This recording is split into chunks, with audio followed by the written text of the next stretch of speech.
네, 오늘 말씀은 의인 되려 하지 말고 죄인이 되라 하는 말씀을 우리 함께 나누어 보겠습니다.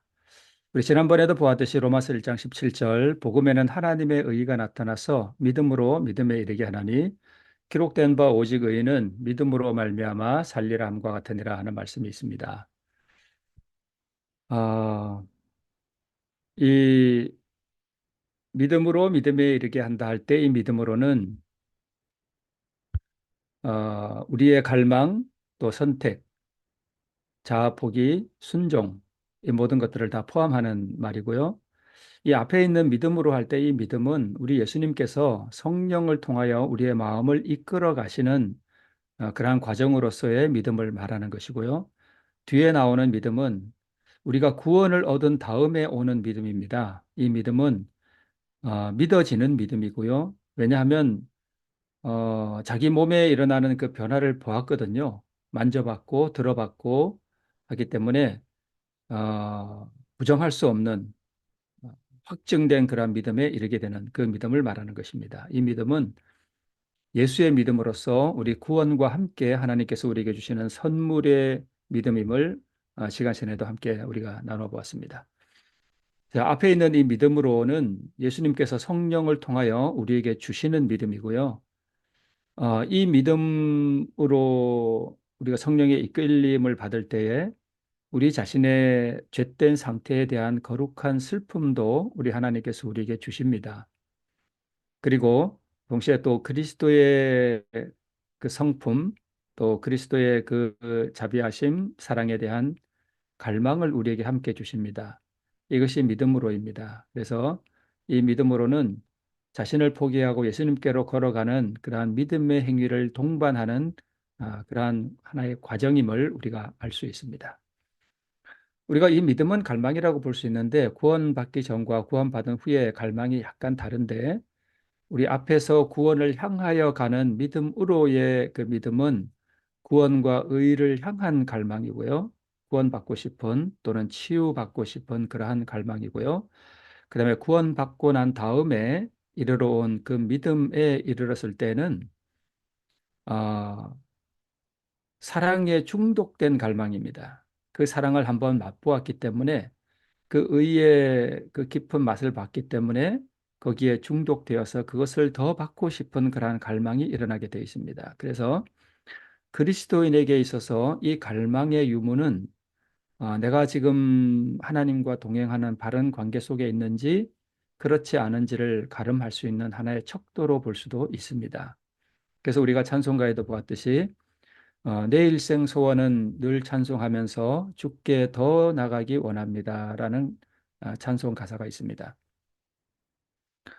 이것은 구원을 받은 사람이 한 번 맛본 그 그리스도 우리의 의, 그분의 품성, 또 그분의 순결하심과 그 사랑에 더 접촉해 보고 싶은 그러한 갈망을 표현한 것이라고 우리가 볼 수 있습니다. 자, 그래서 앞에 있는 이 믿음으로는 예수께서 성령을 통하여 우리를 이끌어 가시는 하나의 과정인데요. 우리가 나음 안에 그 믿음으로의 하나의 과정을 보아서도 그가 처음으로 복음을 접했을 때 그의 마음에 처음 믿음을 주신 분도 성령이시고 또 그가 이끌림을 받는 모든 과정에서도 성령께서 역사하셨고 또 그가 위기에 처했을 때 그가 자기의 자아 때문에 치유의 어떤 그러한 방법을 거부하고 돌아가고자 했을 때 그 종들을 통해서 역사한 것도 바로 성령이었습니다. 그래서 그 종들이 나와 말하여 가로되 내 아버지여 선지자가 당신을 명하여 큰 일을 행하라 하였다면 행치 아니하였으리까 하물며 당신에게 이르러 씻어 깨끗하라 함인데 그걸 못하겠습니까? 라고 이 종들이 나와서 말했을 때 이 종들에게 역사했던 이가 바로 성령이셨습니다. 그래서 성령의 계속 어떤 이끌어 가심, 감동하심, 또 종들을 통해서 강권하시는 모습을 우리가 볼 수 있습니다.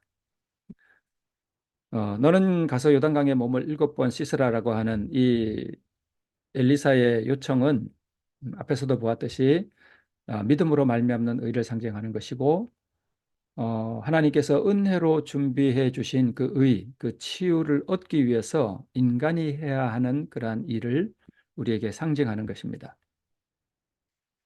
요단강에 몸을 씻는 것은 거만한 나아만에게 아주 치욕스러운 일이었는데 엘리사의 요구는 나아만의 이 교만한 마음을 버리라는 요청이었음을 우리 지난 시간에 함께 나누었었죠. 자, 이것은 성령의 강권하심에 자신을 쳐서 복종시키기로 선택하라는 그러한 요청이기도 했고 이것을 자아포기 또는 순종이라고 합니다. 그래서 믿음으로의 이 믿음 안에는 의를 향한 선택, 자신을 포기하는 자아포기, 그다음에 하나님의 말씀에 자신을 쳐서 복종시키는 그러한 순종이 다 포함되는 것입니다. 여기에서 말하는 이 순종이라고 하는 것은 하기 싫은 것을 해야 하는 순종입니다.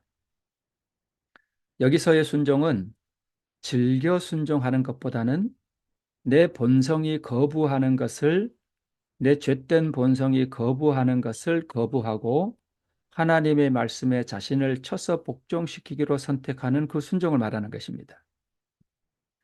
이 순종이 이루어질 때에 예수께서 이루신 그 완전한 순종의 의를 선물로 우리에게 주시는 것입니다. 그래서 여기 두 개의 순종이 나오죠.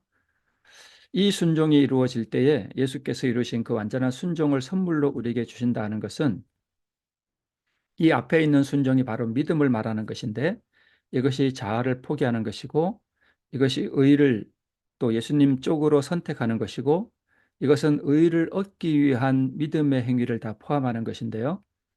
이 순종에는 우리를 의롭게 해주는 어떠한 공로도 없습니다. 이것은 의를 얻기 위한 하나의 수단에 속한 것이죠. 그래서 이런 것이 이루어질 때에 예수님께서 이루신 그 완전한 순종, 그분의 공로를 우리에게 선물로서 전가시켜 주시는 것입니다.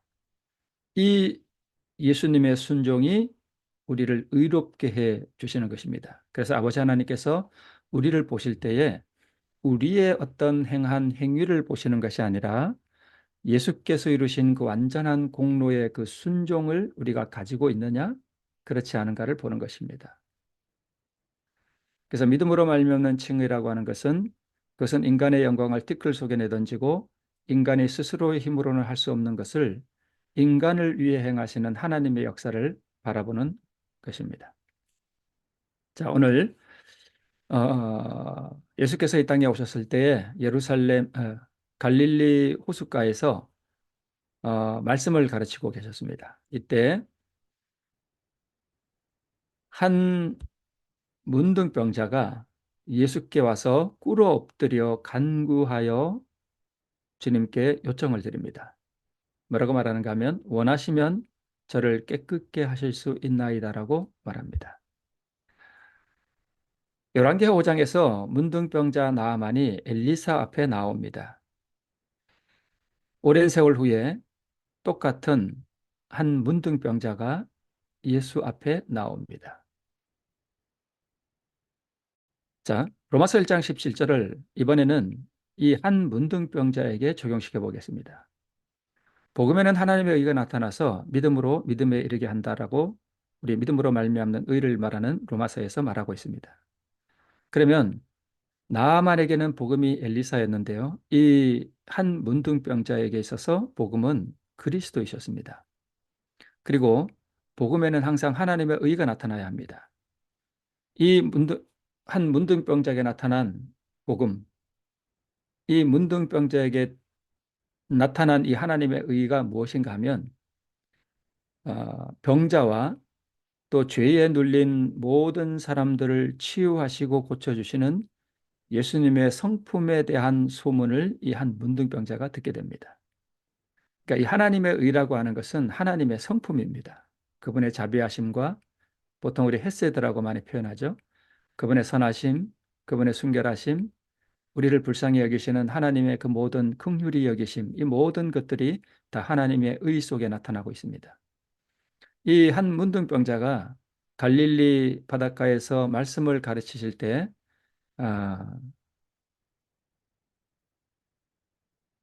이 문둥병자가 예수님을 드디어 만나게 되죠.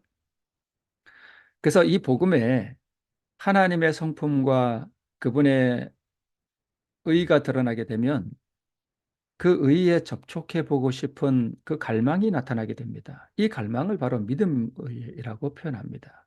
그래서 이 믿음은 성령께서 우리에게 주시는 것입니다. 그래서 이 갈망은 중요한 것은 우리가 이 갈망, 영적인 배고픔을 느끼는 게 참 중요한 것인데 그래야 우리 예수님께서 내 피를 마시고 내 살을 줄 테니 먹으라고 하는 그 욕구를 우리가 느끼게 되거든요. 그래서 관건은 두 가지인데 이 갈망을 우리가 갖기 위해서는 예수의 성품, 즉 예수님의 의, 하나님의 의를 우리가 분별하는 것이고 두 번째는 자신의 상태를 아는 것입니다.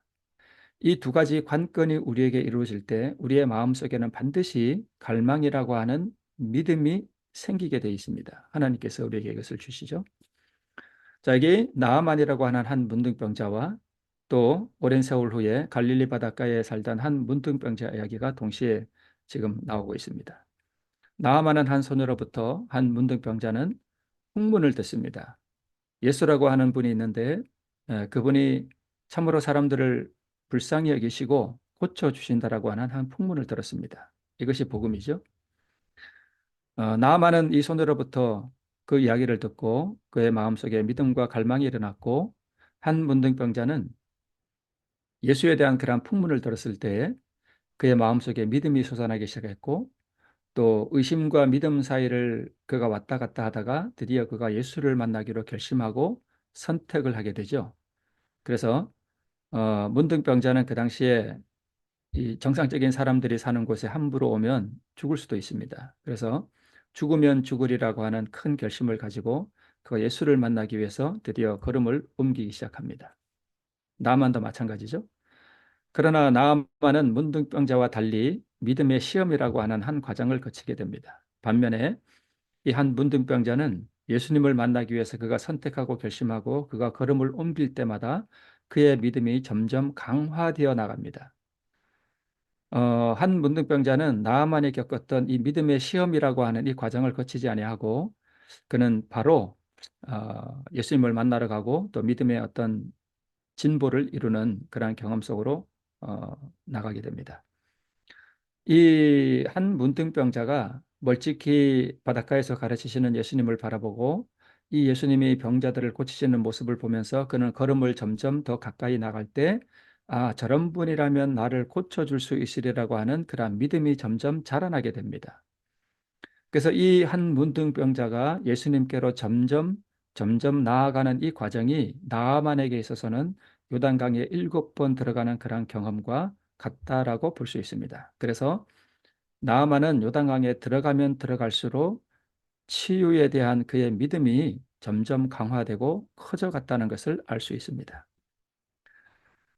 어, 나아만은 요단강에 들어가기 위해서 자기 굴복이라고 하는 선택의 어떤 시험의 과정을 거쳤어야 했는데 그러나 이 한 문둥병자는 그러한 과정을 거치지 아니하고 믿음의 고백으로 바로 들어가는 모습을 우리가 볼 수 있습니다. 그래서 나아만이 자기 굴복이라고 하는 이 과정을 거쳐가는 이 모습이 한 문둥병자에게 있어서는 바로 이 세 가지 모습으로 나타나고 있습니다.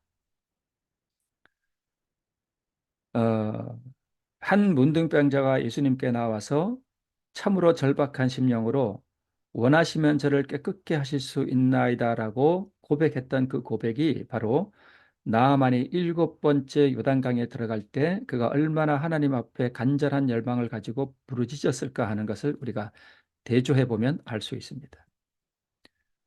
그래서 이 둘이 공이 믿음으로 믿음에 이르게 됩니다. 이 모든 과정들이 하나의 믿음으로이고 그리고 그들이 구원받고 난 다음에 그들은 똑같이 믿음에 이르게 됩니다.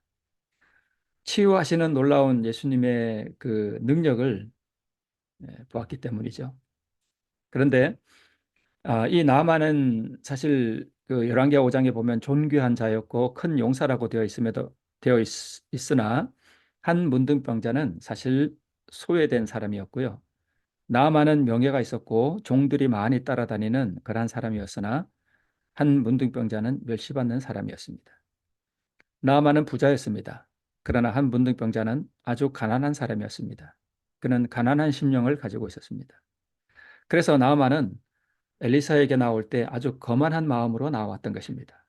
그래서 치유의 방법이 자신의 생각과 맞지 않았을 때 그는 상당히 기분 나빠했고, 그리고 고국으로 돌아가면 그만이었습니다. 그러나 한 문둥병자는 굴복된 마음으로 예수님께 나왔었고, 이 한 문둥병자는 치유를 받지 못하면 그는 죽음을 각오해야 하는 그런 상황이었습니다. 이 둘이 같으면서도 이렇게 서로 다른 면이 있습니다. 그래서 나아만은 굴복의 과정이 필요했고, 한 문둥병자는 이미 어, 나만이 가지고 있는 것을 가지고 있지 않았기 때문에 그는 자신을 굴복시켜야 할 그 자아가 없는 상태로 사실은 예수님께 나왔습니다. 그래서 그는 나만에게 필요했던 자기를 굴복시키라고 하는 멸시를 경험해야 하는 그러한 과정을 거치지 않고 그는 바로 치유함을 받게 되었습니다. 다행히 나아만은 자신을 굴복시키라고 하는, 자아를 굴복시키라고 하는 그 요청을 선택함으로 말미암아 구원을 받았지만, 나아만에게 있는 것이 나아만이 구원받는 데 있어서 사실 장애물이 되었던 것을 알 수 있습니다. 아, 나아만은 그 아람 나라에서 아주 존귀한 자였고 큰 용사였는데, 이것이 그에게 거만한 마음을 일으켰고, 이것이 오늘날 우리의 영적 상태로 보면 자기의라고 하는 그러한 갑주에 쌓여 있는 모습으로 우리가 대조해 볼 수 있습니다. 그가 그렇게 거만한 마음을 갖게 됐던 것은 아람 왕의 군대장과 나아만은 그 주인 앞에서 크고 존귀한 자니 이는 여호와께서 전에 저로 아람을 구원하게 하셨습니다라고 기록했기 때문입니다. 아, 그가 크고 존귀한 자가 되었기 때문에 그의 마음속에 바람이 많이 들어갔었죠. 교만한 마음이 들어갔는데 이는 하나님께서 나아만을 통해서 아람을 구원하게 하셨기 때문이었습니다. 자, 이제 이러한 모습들을 우리가 우리의 영적 삶에 우리가 적용해 보자면, 건축헌금을 많이 한 그것 때문에 교만해질 수 있고, 내가 재정적으로 교회에 헌신을 많이 한 것이 나로 하여금 교만하게 할 수 있고, 봉사활동을 많이 한 것이 나의 마음에 바람이 들게 할 수도 있고, 내가 교회 건축도 많이 하고 또는 내가 사역을 성공적으로 했다고 하는 그러한 것이 나의 의의가 될 수도 있고, 나의 교만이 될 수도 있고, 또 성경 지식을 많이 안다라고 하는 그러한 것이 나로 하여금 교만하게 할 수도 있고, 나의 많은 업적들이 나로 하여금 구원을 받는 데 있어서 장애물이 될 수도 있다라고 하는 사실을 우리는 유념해 볼 필요가 있습니다. 지금 여기 나오는 모든 것들이 하나님 앞에 꼭 필요한 것입니다. 이것을 우리가 부정할 수는 없고, 구원을 받는 사람들에게서 이러한 것들이 반드시 나타나야 하는 것도 사실이지만, 만약 우리가 이러한 것들을 가지고 있는 이것이 하나의 자랑이 될 때는 이것이 나로 하여금 구원에 이르게 하지 못하는 무서운 장애물이 될 수도 있다라고 하는 사실을 우리가 유념해 볼 필요가 있습니다. 우리가 잘 아는 바리새인과 세리의 기도 장면을 그림으로 그린 것인데요. 바리새인이 이렇게 기도합니다. 나는 일회에 2번씩 금식하고 또 소득의 11조를 드리나이다라고 하나님 앞에 자랑했습니다. 차라리 이 바리새인은 금식하지 말고 11조를 드리지 않는 것이 그에게 더 나을 뻔했습니다. 자기의가 되어버린 이 금식과 11조가 바리새인을 멸망으로 이끌어갑니다. 금식과 11조가 나쁜 것이 아니고 좋은 것인데, 이 바리새인에게 있어서는 이것이 그를 멸망으로 이끄는 것이 되어버렸습니다. 그래서 구원에는 참 역설이 있습니다. 그것이 무엇인가 하면 의인 되려 하지 말라는 것입니다. 구원의 역설은 의인 되려 하지 말고 죄인이 되라는 것입니다. 나의 행위로 의인이 되려 할 때 우리는 구원과 너무너무 멀어지게 되어 있습니다. 우리는 구원을 얻기 위해서 죄인이 될 필요가 있습니다. 왜냐하면 예수님께서는 의인을 구원하러 온 것이 아니라 죄인을 구원하러 오셨기 때문입니다. 우리 많은 그리스도인들이 의인 되려고 노력을 많이 하는 모습을 볼 수 있습니다. 물론 우리가 의인이 되려고 해야 합니다. 그러나 그 의인 되는 방법에 있어서 그것이 자기 행위로 말미암으면 우리는 바리새인처럼 되는 것입니다. 너는 요단강에 가서 몸을 7번 씻으라고 하는 요청을 하나님께서는 한 문둥병자에게는 이런 요청을 하지 않았습니다. 왜냐하면 그에게는 나만에게 있는 그러한 교만이 없었기 때문입니다. 그는 어떤 업적도 없었고, 그는 교회 건축도 하지 않았고, 그는 재정적으로 교회에 헌신하지도 않았고, 그는 어떤 하나님 앞에 위대한 업적을 이룬 것이 없었습니다. 이것이 오히려 그로 하여금 구원을 얻기가 더 쉽게 만들었습니다. 참 구원의 역설입니다. 그렇다고 이 한 문둥병자가 고침을 받고 난 다음에 전과 똑같이 살았을까요? 물론 그렇지는 않을 것입니다. 그래서 이 요단강에 나만 장군에게 필요했던 요단강에 몸을 7번 씻으라고 하는 이 굴욕의 과정이 이 한 문둥병자에게는 필요하지 않았던 것입니다. 그래서 너는 가서 요단강에 몸을 7번 씻으라고 하는 이 요청이 너의 많은 선행과 또 봉사와 너의 많은 성경 지식과 재물과 헌신과 너의 업적과 너의 감투도 버리라는 요청입니다. 참 구원의 역설은 우리가 교회 안에서 직분이 높으면 높을수록 어쩌면 구원을 얻기가 더 어려울 수도 있다는 이 역설을 우리에게 설명해 주는 것입니다. 이 감투가 또는 내가 이룬 업적이 나로 하여금 멸망으로 이끌어가는 수단이 될 수도 있다라고 하는 사실 때문에 우리는 이런 것들을 참으로 주의하고 우리의 마음을 낮은 곳에 두고 어, 겸손해져야 할 필요가 있음을, 너는 요단강에 몸을 7번 씻으라고 하는 이 예수님 엘리사의 요청에 예, 말씀에 비추어 볼 때 우리는 그것을 유념해 볼 필요가 있는 것입니다. 어떤 분은 건강개혁 아주 잘합니다. 그런데 이 건강개혁을 잘한 것이 혹시 내 마음 가운데 자랑스러운 마음이 들거든 그것도 배설물처럼 우리는 버려야 합니다. 건강개혁을 버리라는 것이 아니라 자랑스러워진 그 마음을, 그 정신을 버리라는 말씀입니다.